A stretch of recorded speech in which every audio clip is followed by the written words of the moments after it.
In the next 24 hours, something is unfolding that could redefine American democracy, and almost no one is talking about it. Not because they don't know, but because they're afraid to say it out loud. One vote just changed everything. 218 to 217. It sounds like just another vote. But it's not. That single number is a fracture in the foundation. A signal that the system isn't stable. It's cracking. The headlines are quiet. The coverage is minimal. But behind closed doors in Washington, panic is setting in. I've reviewed sealed memos, heard transcripts of calls between donors, party leaders, and power brokers, and there's one name no one is willing to say on record: the person who cast the 218th vote. Because ever since that moment, the pressure has been relentless. Threats, ultimatums, a quiet war playing out away from the cameras.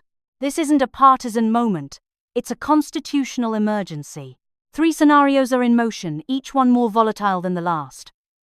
One requires evidence so damning, it could break party loyalty overnight. One is fueled by billionaires who've gone silent. And one depends on a man who once stood beside Trump and may now be the only one who can end it. But even if all 3 fail, there's something more drastic waiting in the shadows. A mechanism in the Constitution that bypasses the Senate entirely, and it's closer to being used than anyone dares to admit. What you're about to hear won't show up on the nightly news, but it's real, and it's already happening. And once you understand what that single vote really triggered, you'll realize we're not watching politics anymore. We're watching a system strain under its own weight. It was just a vote. That's what most people thought. A headline. A number. A routine decision in a chamber that votes every day. But this time, it wasn't routine.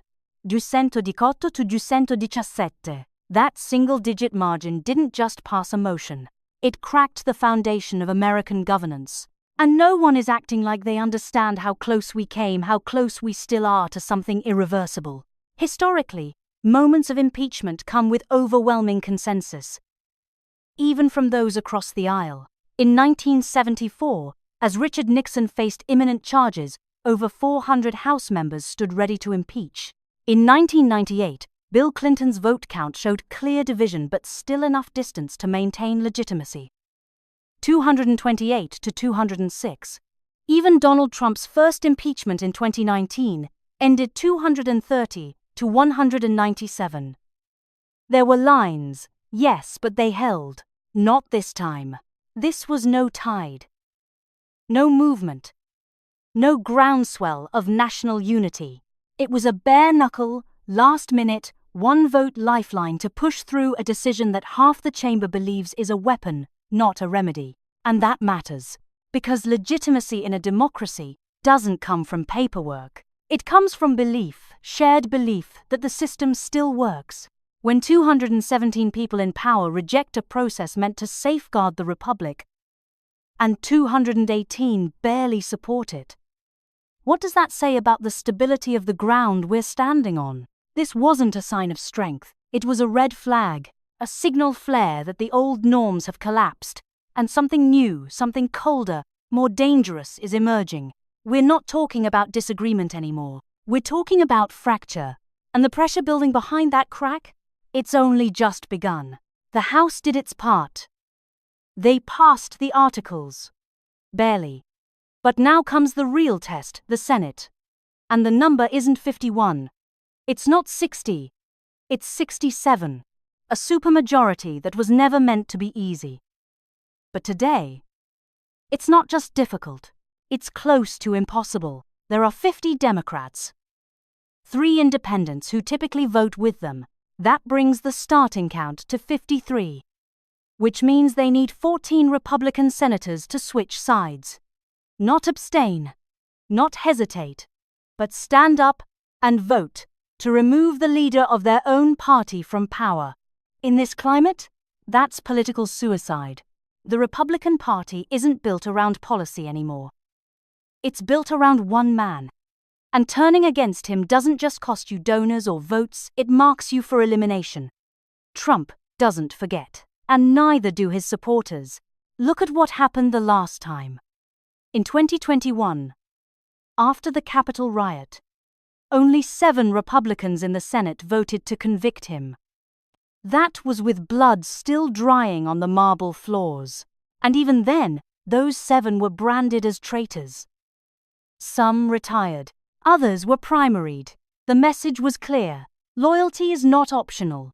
So what makes anyone believe that now, when the stakes are even murkier, when the base is more radicalized, when Trump's grip on the party is stronger, 14 senators will suddenly grow a conscience? The answer is, they won't. Not unless something catastrophic shifts the entire board. This is not a question of law. It's a question of fear, of incentives, of self-preservation.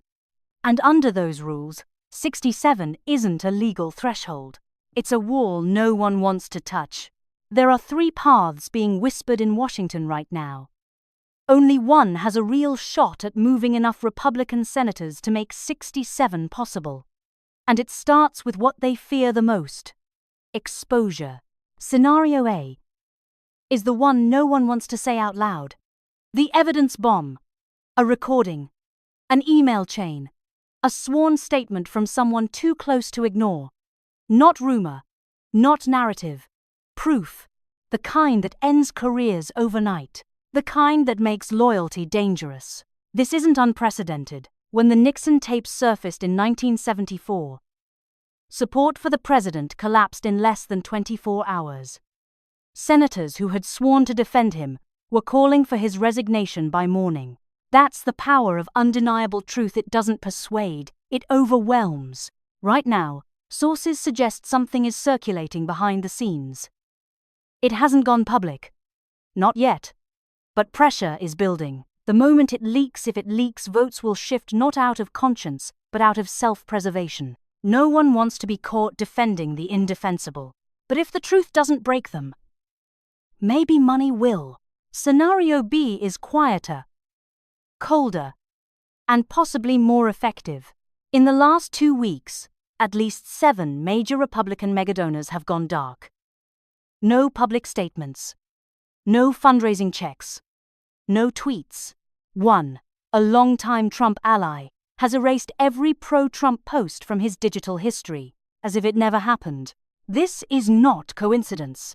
It's calculation. These senators don't fear voters the way they fear donors.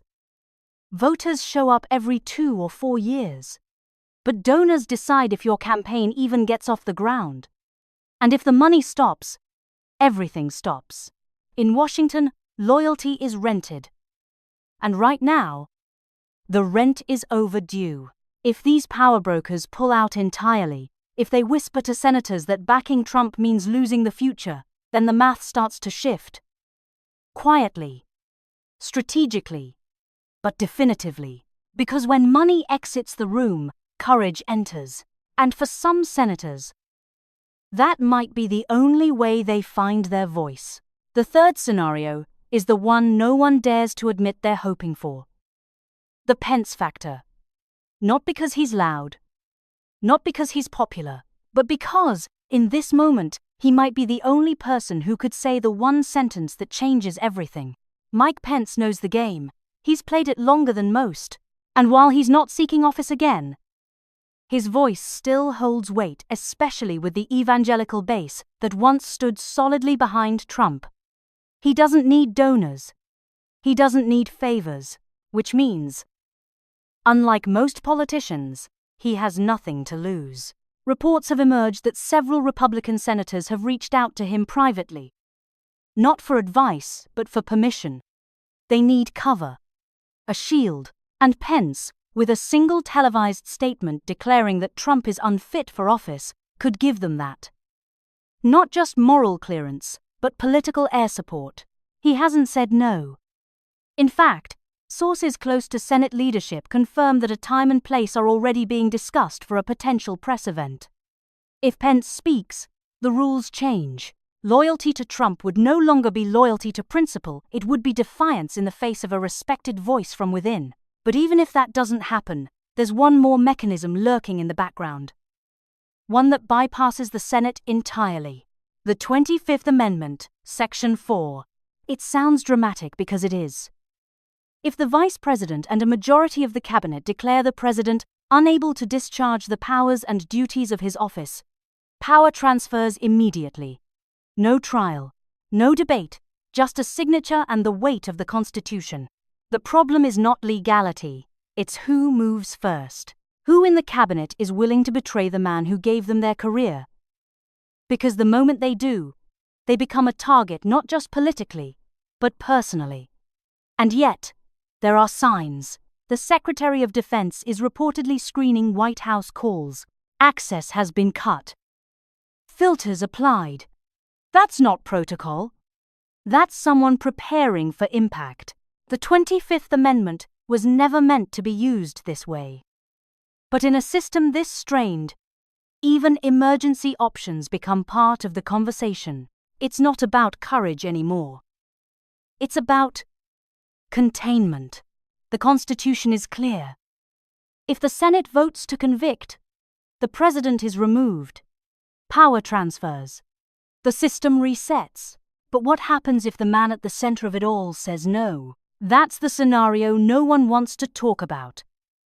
Because in a healthy democracy, the rules are respected.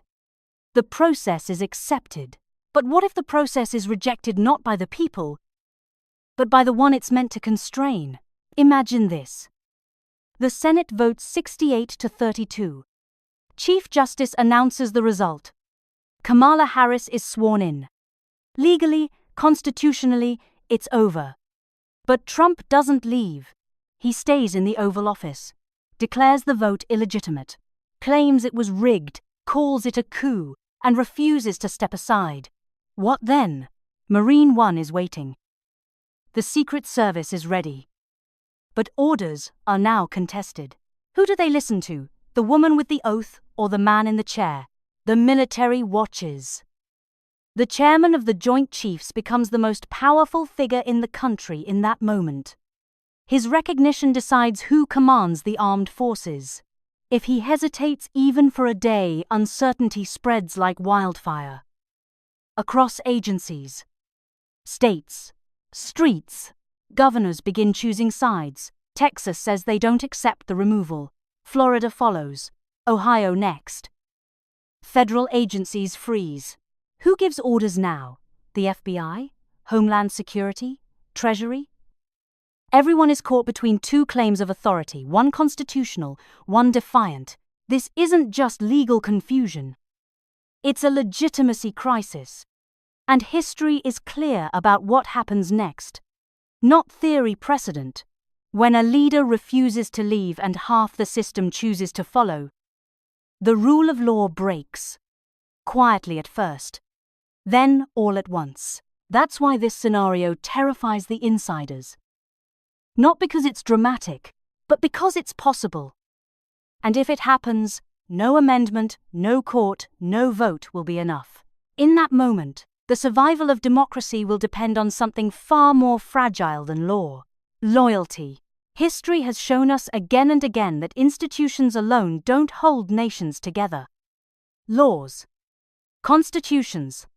Systems, they're only as strong as the people who believe in them. When that belief cracks, when enough people stop trusting the process, everything built on top of it starts to shift. The United States is not immune to that pattern. What we are witnessing now is not just a legal drama, it's a test of legitimacy, of unity, of truth. We've explored the scenarios. A piece of undeniable evidence. A coordinated withdrawal of billionaire support. A calculated move by Mike Pence. A last resort trigger of the 25th Amendment. Each one has the power to shift the political landscape. But none of them guarantee stability. Because even if the law wins, the deeper threat remains. What happens when millions of people simply refuse to accept the outcome? That's the fracture we're standing on. Not one rooted in facts, but in perception. Not in rules, but in belief. And belief is harder to legislate than any article of impeachment. Personally, I don't think democracy dies in one loud moment. It dies gradually. In the space where people stop caring, where they choose comfort over clarity, where they let noise drown out responsibility. I don't know what will happen in the next week, but I do know this. Silence, right now, is a choice. And that choice has consequences. This content is presented as political commentary and analysis. It is not intended to provoke fear or suggest imminent violence, nor should it be interpreted as legal or constitutional advice. All perspectives shared here are for educational purposes, rooted in publicly available information, historical context, and journalistic reporting. Viewer discretion is advised when interpreting speculative elements.